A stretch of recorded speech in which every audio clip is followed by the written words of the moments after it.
How's it going, everyone? Want to give you guys a heads up on a PlayStation Plus Day 1 title that is being received incredibly well. If you're on PS Plus Extra, might be a game worthwhile to check out.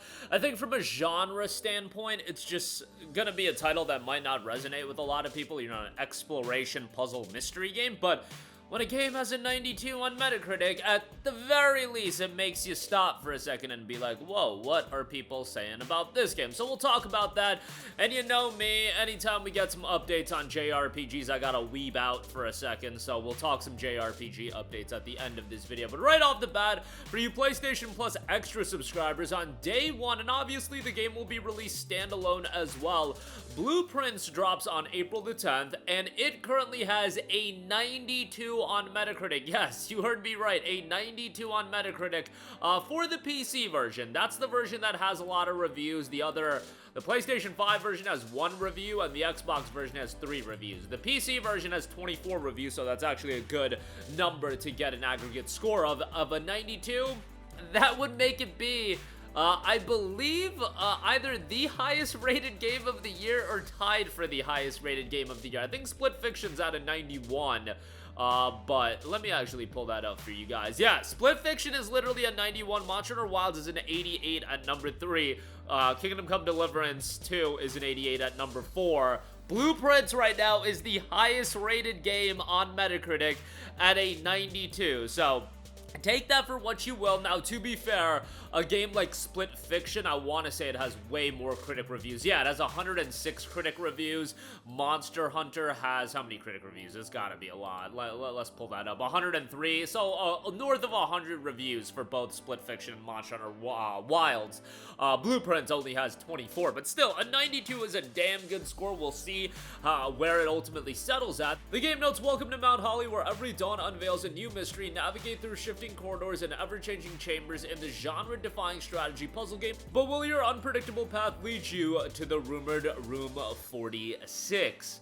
Upon reaching a closed door in Mount Holly, you decide what room appears behind it, and each decision shapes your path as you navigate through the manor. Every door can reveal new and exciting chambers that contain their own unique challenges and secrets, but be careful how you draft. For each day, the manor's floor plan resets, and the rooms you saw today may not be the rooms you see tomorrow. Your progress each day is shaped by the rooms you select to draft, and the tools you find within them. Items in the game can be used in a number of creative ways to fuel your exploration deeper into the house, allowing you to adopt unique strategies to combat the challenges that each day brings.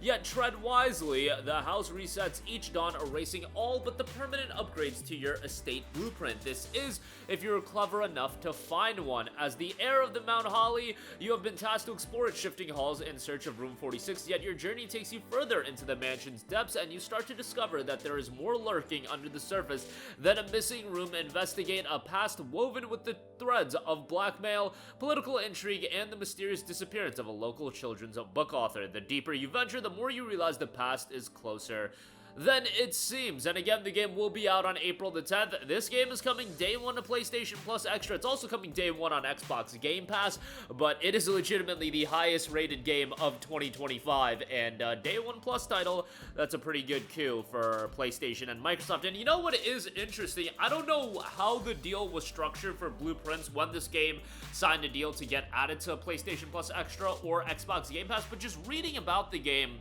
this sounds like an incredibly unique premise that I don't know if every publisher would run out and greenlight. Maybe Raw Theory already had the intention to greenlight the game and it was always going to come to fruition, but the fact is, subscription services are very beneficial when they do mitigate the risk of more unique games like this when you don't know how this is going to resonate with a larger audience. Well, when PlayStation is fronting some of that cost and then Microsoft is fronting some of that cost with it being a day 1 Game Pass title, that does alleviate a lot of the risks, and for them, it allows them to take more risks within the game development because they already have a secured financial return when it comes to Microsoft and PlayStation supporting the game. So that is one beneficial aspect of subscription services if you want to talk about the good and the bad. But Blueprints is out on April the 10th. Have that game on your radar, and maybe it'll be a game you end up enjoying. All right, moving on from that, another game that is coming out in April, or I should say games, is the re-release of LUNAR 1 and 2 in the form of the LUNAR Remastered Collection, and we do have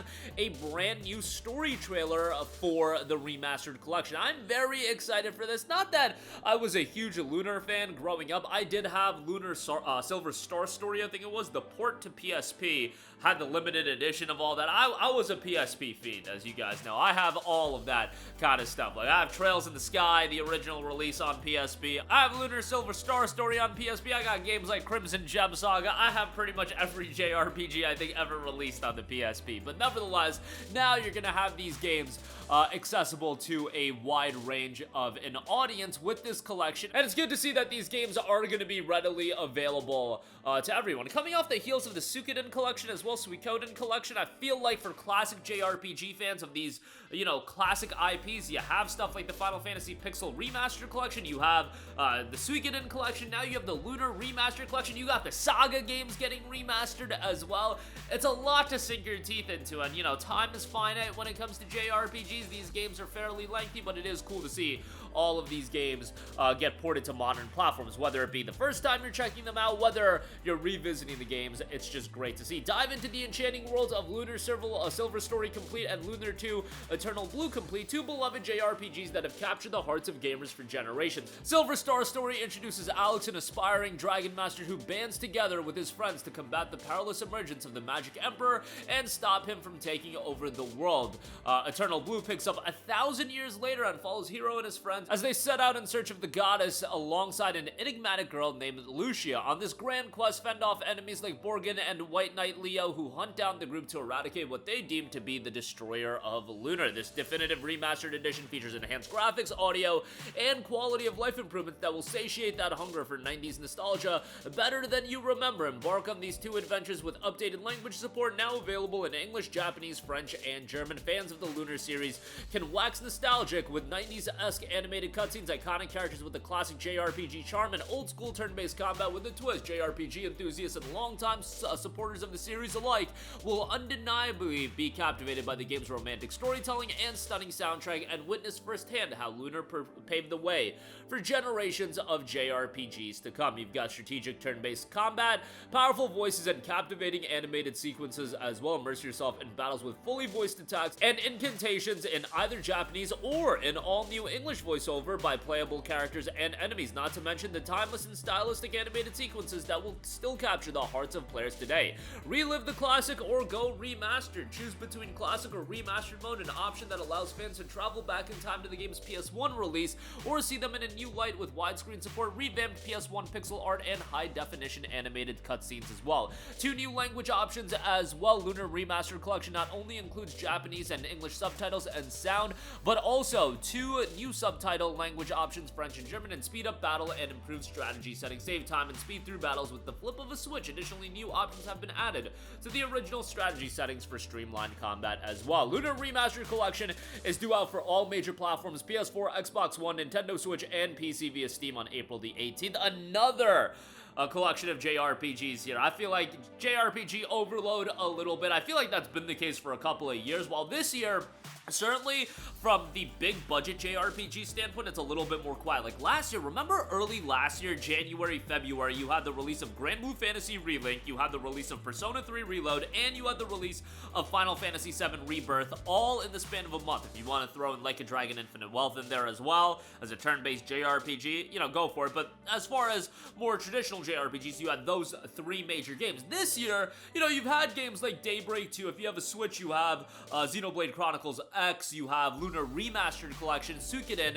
Not as big budget of titles as big games in the sense of, you know, new releases like Grand Blue Fantasy, Persona 3, which was a ground-up remake to be fair, and FF7 Rebirth, which was quite possibly, you know, one of the biggest games of all of last year, and it was a JRPG. This year, it's more lower-key games. However, there's still a lot of depth to it, and the depth is going to continue for the rest of this year with games like, you know, Trails in the Sky First Chapter, and then Trails Beyond the Horizon. Collection as well, you know, to glaze Legend of Heroes a little bit, but LUNAR Remastered Collection definitely gonna be a nice one to check out on April the 18th, and that's gonna do it for me. PlayStation Plus does get a huge title at this point. It is the highest rated game on Metacritic for 2025 with a 92, and that'll be available day one with Blueprints. A LUNAR Remastered Collection is out April 18th. By the way, Blueprints April the 10th for that. That'll do it for me. Let me know all of your thoughts in the comment section down below. As always, sound off there. Thank you for watching, and goodbye.